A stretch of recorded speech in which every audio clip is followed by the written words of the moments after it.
There's a certain kind of person people describe in a very specific way. You're so mature for your age. You act like an old soul. Why do you take everything so seriously? It sounds like a compliment, but it never quite feels like one. Because what the world sees as maturity is often something else entirely. And according to psychology, that feeling of being older than you actually are isn't personality. It's a pattern your brain learned for a reason. Picture this.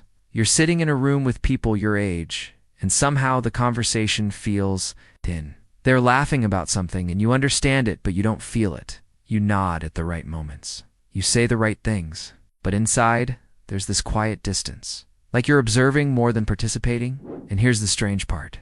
It's not that you think you're better than them. It's that you feel out of place in time, like you skipped something. Like your internal world aged faster than your actual life. You notice things other people don't seem to register. The tone behind someone's words, the shift in someone's energy, the tension in a room before anyone acknowledges it. And you don't just notice it, you carry it. You've probably done this without realizing it. You've walked into a conversation already, adjusting your behavior to keep things smooth. You've held back your real thoughts because they felt heavier than the moment could hold. You've felt exhausted after social interactions, not because you don't like people, but because you're constantly tracking everything underneath what's being said. And here's a small detail that almost nobody talks about. You rarely feel surprised by people. Disappointed? Maybe, but not surprised, because somewhere along the way, you learn to expect more than what people usually give. But here's what's fascinating. This feeling didn't come from nowhere. It was shaped.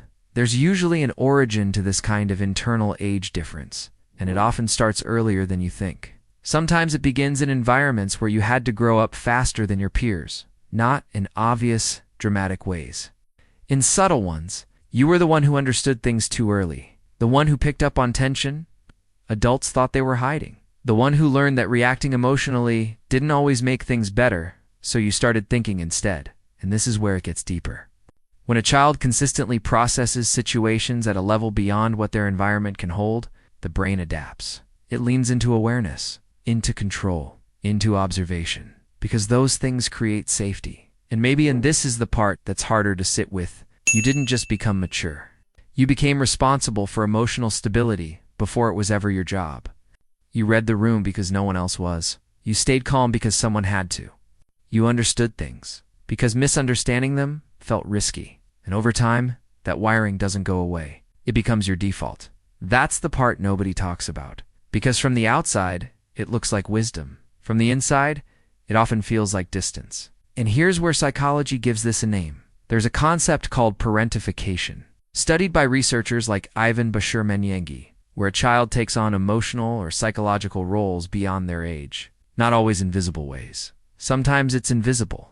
Emotional parentification, where you become the one who understands, stabilizes, absorbs, and research has shown that people shaped this way often develop heightened awareness, emotional intelligence, and self-control earlier than others. But it comes with a trade-off, because your brain didn't just learn how to understand emotions, it learned how to manage them, constantly, which is why even now, you might do things like you replay conversations not because you're insecure, but because your brain is scanning for what was really meant. You feel older in relationships, not because you want control, but because you instinctively take on the role of the one who holds things together. You struggle to fully relax in chaotic environments, not because you're rigid, but because your system is calibrated for awareness. And if this is landing somewhere real for you and I suspect, it is subscribing means you'll catch the next one. These quiet explorations of why people work the way they do. That's what this channel is for. But here's where it gets strange. People who feel older than their age aren't always calm on the inside. They just appear that way. Because there's a difference between emotional regulation and emotional suppression.